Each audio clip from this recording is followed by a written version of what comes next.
I'm Justin Roberts of BizNews, and with me for today's market insights is Brenthurst wealth founder Magnus Heystek. Magnus, let's start off with the rand. It's blown out in the last few days from 14 rand to 15 rand in a matter of days. I've listened to nearly all of your interviews with Alec this year. You've consistently said that although it's notoriously tough to call short-term movements, the longer-term trend suggests a persistent weakening in the rand, and as a result, creating a loss of purchasing power for South Africans. Do you expect this trend to continue? Yes, good afternoon, Justin. One must bear in mind that the last 5 years, the rand has actually not declined substantially against the dollar. It was volatile during that period, but your rand at 15 is roughly where it was 5 years ago, which is very surprising. But nevertheless, our stock market did not have a great period. So anything linked to our market, notwithstanding the stable rand, has not performed very well. Here's the danger problem, or the signs of danger.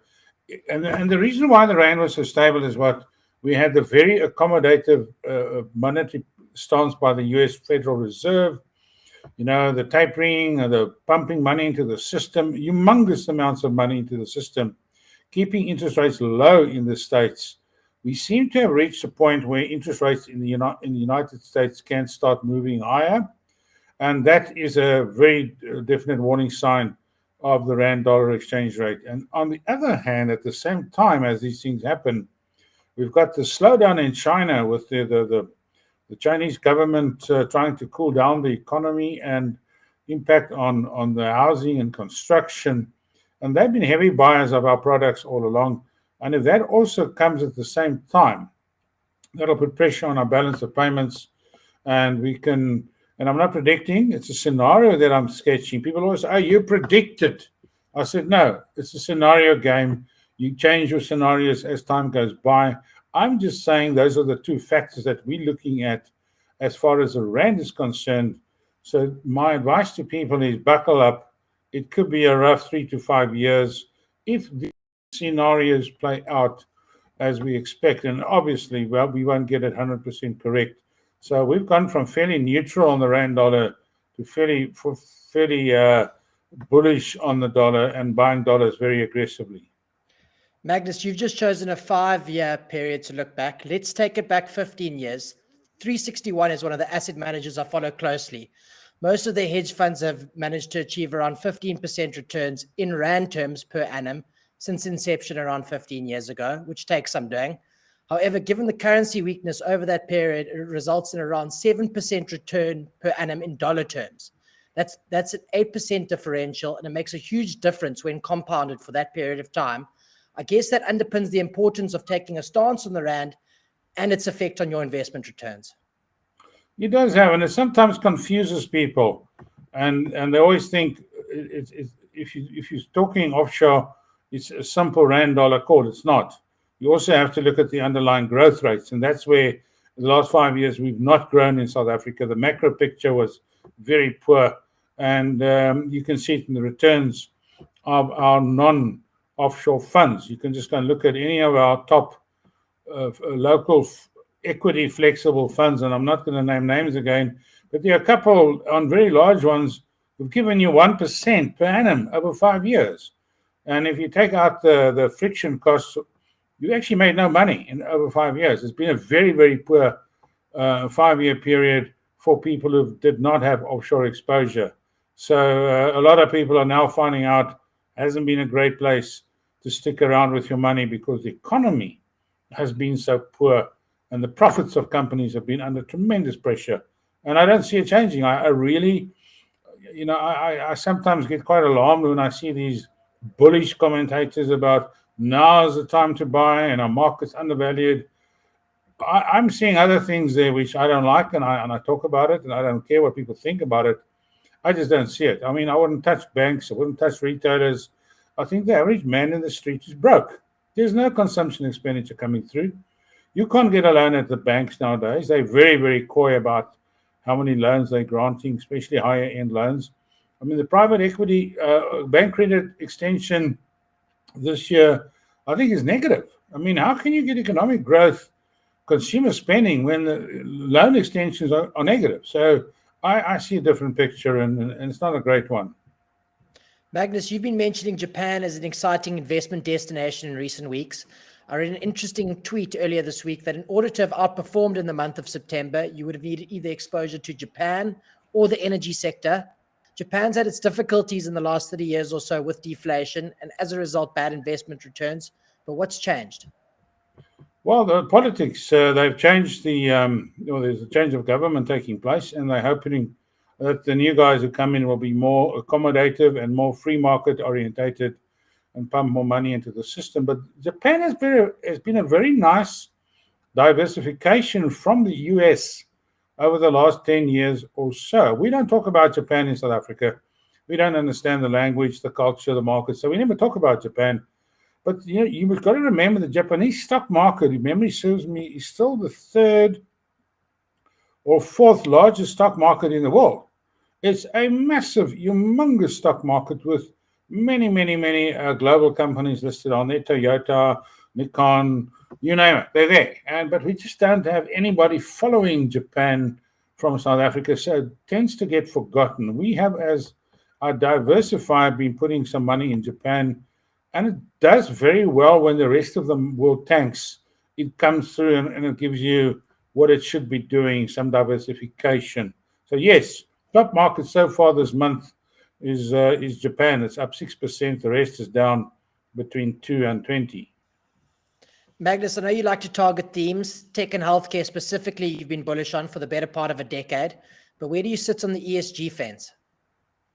I haven't made up my mind yet, so I'm not going to give you an answer. We're still grappling with it. I still think it's in its infancy in where you can get the ESG funds, or are they pure ESG funds or not. So it's a little bit of cloudy there. My crystal ball is a little bit, it needs a little bit of dusting. I'll pull out El Brasso and start polishing it, and then we'll talk later. I know you also a few of Signia's ETFs. They've recently launched an emerging market ETF targeting jurisdictions in the East, such as China. Despite China's risk, would this be something worth diversifying into one's portfolio? As you say, one of America's great economists, Harry Markowitz, did say that diversification is the only free lunch in investing. From a South African perspective, you must understand you have to look at other parts of the world, and they will all go in cycles. Nothing goes in the same cycle. Last 10 years has all been developed markets, USA in particularly. There will be a time that emerging market starts outperforming, and then in that broader market, you'll have markets within markets that will do better. Taiwan, for instance, will do better than Hong Kong, for instance. But you've got to keep your eye on the ball. So it is a nice, as far as Signia is concerned, they now have a range of funds that covers you from the fourth industrial revolution through to the large market cap ETFs, through to the healthcare innovation funds, which I like very much, and also been doing very well, by the way, right through to Japan. You can buy a Japan ETF from Signia, gives you the exposure that you require. You don't need to understand the language. You can just fill in an application form and send them some money. They'll do it for you. So it's a nice addition to their range of funds. I might just add, Signia is very smart in the way that they're trying to collect more money into their money market funds on this zero fee basis. And that's rattling the other players. And they're all saying, why is Signia doing this? And this is what's very important to the layperson out there who doesn't always understand the behind the scenes things in the asset management world. Signia, as most other large asset managers, have run up against that Reserve Bank 30% offshore exposure within each company. Now, in order to get around this, you need to create more local assets, which you can then use to increase your offshore offering to your clients. So they're trying to attract very rapidly a lot of money into the money market funds, which will give them leeway with the Reserve Bank to say, hi, guys, we have another R1 billion. Please, sir, can we have some more money and take it offshore? So it's very smart what Signia is doing. They're actually doing that. They're taking a loss on the money market fund. It's kind of a loss leader situation, but they will probably make it up if they can open the doors to more offshore exposure, and that will come in a very quick and a big way when it happens. So that's just as a matter of fact why they're doing the zero fee story. Magnus, I was going through your prepping. So you think it's time to have some money in hedge funds, although you're also an advocate for ETFs. They're kind of the polar opposite from a fees perspective. What's your thesis for hedge funds at this time? Our market is, as you mentioned, 361. We know the guys, we know them very well. We use some of their funds. And a lot of our clients also want hedge funds. And they don't want to be fully exposed without a parachute to the stock market. Depends on your risk profile, your tolerance to risk, age, etc. And we've been searching the market for a long time for appropriate hedge funds. Some of the hedge funds we've came across have fees of up to 10%, which we found criminal. I'm not naming names, but they're out there and they're advertising very heavily. So we went through a due diligence. We checked out a couple of hedge funds, and we looked at the Obsidian hedge funds, which are smallish funds. Costs are acceptable. Performance has been great. And we also like dealing with companies where we can pick up the phone and speak to someone called Chris or Royce or whatever your name is. Take me through your structures. Take me how do you protect capital. That to us at Brenthurst is very important. And it's one of the reasons we try and avoid these big, massive conglomerates who just take your money and never speak to you again. We like having that interaction with our fund managers, which we get with 361. We can pick up the phone and say, Si, or whatever, take us through your thinking. And we like that because we don't get paid by anybody except our clients. And our clients ask us those questions. They say, have you spoken to the fund manager? What is his view? What is her view? So we like dealing with smallish companies, and we've chosen Obsidian as one of our partners on the hedge fund space. Lastly, Magnus, the precious metals and iron ore producers, they've lost about 18 months worth of gains in the last month. Where do you sit with the commodity producers on the JSE? When I started running in October last year, I looked at this and I said, where the heck is this run coming from?